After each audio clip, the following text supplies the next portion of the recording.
ವಯಸ್ಸಿಗೆ ಬಂದ ಮಕ್ಕಳು ಕೆಲಸ ಅರಿಸಿಕೊಂಡು ಎಲ್ಲಿಯಾದರೂ ಬದುಕು ಸಾಗಿಸುತ್ತಿದ್ದರೆ ಹೆತ್ತವರಿಗೂ ಒಂದು ಖುಷಿ ಇರುತ್ತೆ.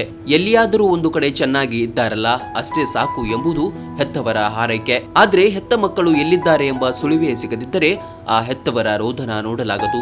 ಒಂದಿನ ಅಲ್ಲ, 2 ದಿನ ಅಲ್ಲ, ಬರೋಬ್ಬರಿ 17 ವರ್ಷ ಮಗನ ಸುಳಿವೇ ಇಲ್ಲವೆಂದರೆ ಹೇಗಾಗಬಹುದು? ಈ ವಿಡಿಯೋದಲ್ಲಿ ಕಣ್ಣೀರಿಡುತ್ತಿರುವ ತಾಯಿಯ ಹೆಸರು ಕೈಕಂಬದ ಮೋಹಿನಿ ಕುಕ್ಯಾನ್. ಕಳೆದ 17 ವರ್ಷಗಳಿಂದ ಮಗನ ದಾರಿಗಾಗಿ ಕಾಯುತ್ತಿದ್ದಾರೆ. ಮಗ ಪುಷ್ಪರಾಜ್ 24 ವರ್ಷದವರಿದ್ದಾಗ ಕಾಣೆಯಾದ ಯುವಕ. ಆತನಿಗೀಗ ಸುಮಾರು 42 ವರ್ಷವಾಗಿರಬಹುದು. ಪುತ್ತೂರಿನಲ್ಲಿ ಕೆಲಸ ಮಾಡಿಕೊಂಡು ತಂದೆ ತಾಯಿಯ ಜೊತೆ ಸುಖವಾಗಿ ಜೀವನ ಸಾಗಿಸುತ್ತಿದ್ದ. 2001ರಲ್ಲಿ ಯಾವುದೋ ಕೇಸ್ ಅಂತ ಹೇಳಿ ವೆಂಕಟೇಶ್, ಜನ್ನ, ರಾಜೇಶ್ ಎಂಬುವರೊಂದಿಗೆ ಬೆಂಗಳೂರಿಗೆ ತೆರಳಿದ್ದಾರೆ. ಎಲ್ಲ ಕೆಲಸ ಮುಗಿಯಿತು, ಇನ್ನೇನು ಬರ್ತೀನಿ ಅಂತ ದೂರವಾಣಿ ಮೂಲಕ ತಾಯಿಯ ಜೊತೆ ಮಾತನಾಡಿದ್ದೇ ಕೊನೆ. ಬಳಿಕ ಆತನ ಸುದ್ದಿ ಇಲ್ಲ.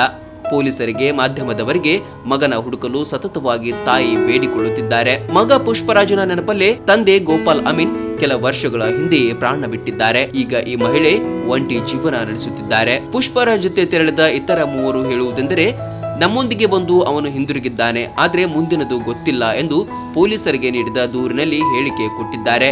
ಇದುವರೆಗೂ ಯಾವುದೇ ಸುಳಿವು ಸಿಕ್ಕಿಲ್ಲ. ಮಗನೇ, ನೀನು ಎಲ್ಲಿಯಾದರೂ ಇರು, ಒಟ್ಟಿನಲ್ಲಿ ನೀನು ಇರುವ ಸುದ್ದಿ ಸಿಕ್ಕರೆ ಅಷ್ಟೇ ಸಾಕು. ನಿನಗೆ ಮನೆಗೆ ಬರಲು ಇಷ್ಟವಿಲ್ಲದಿದ್ದರೆ ನೀನು ಎಲ್ಲಿದ್ದರೂ ಹೇಳು, ನಾನೇ ಬರುತ್ತೇನೆ.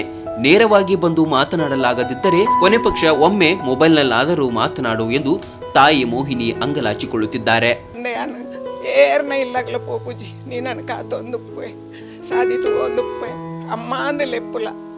ಅಮ್ಮ ಅಂದಲೆಪ್ಪುಲ ಮಗೋರ ಬರಿಯರೆ ಬೇಜಾರಾಂಡ ಫೋನ್ ಮುಖಾಂತರ ಪಾತೇರ್ ಮಗ ಫೋನ್ ನಂಬರ್ ಕೊರ್ಬೇನು ನೀ ಪಾಡ್ದಿನ ಲ್ಯಾಂಡ್ಲೈನ್ ಕಟ್ ಮಾಲ್ತೆ ಮಗ ಎಂಕ್ ಬಿಲ್ ಕಟ್ಟರೆ ಸಾಧ್ಯ ಹೆಚ್ಚಿ ಐಕೆ ಕಟ್ ಮಾಲ್ತೆ ಲ್ಯಾಂಡ್ಲೈನ್ ನಂಬರ್ ಮೊಬೈಲ್ ನಂಬರ್ ಕೊರ್ಪೆ ಐಕೆ ಎಂಕ್ ಫೋನ್ ಮಲ್ಪು ಹೋಲಿತ್ತಡಲ್ಲ ಎಂಡ ಬೇಜಾರು ಕೋಪದಿ ಒಡಾಡ ಮಗ ಹೆಚ್ಚಿನತ್ತಿನಲ್ಲ ಯಾನ್ ತಪ್ಪು ಮಲ್ತದಿಚಿ ನಿಕ್ ಅಂಡ ನಿನ್ನ ಮನಸ್ಸು ಹೆಂಗ ಗೊತ್ತುಜಿ ಮಗ ಅಮ್ಮ ಅಂದೆಲ್ಲ ಎತ್ತದೆ ನಡೊಜ್ಜಿ ರಟ್ಟು ಶಬ್ದ ಪಾತೇರಿ ಈ ಓಲಿತ್ತಡಲ್ಲ ಉಲ್ಲೆ ಪಂದ್ ಪಡ್ಡಡಿ ಆ ನಡೆ ಬರ್ಪೆ ಮಗ ತುಯ್ಯರೆ ನಿಕ್ ಬೇಜಾರು ಅಂಡ ಏನ್ ಬರ್ಪೆ ತುಯ್ಯ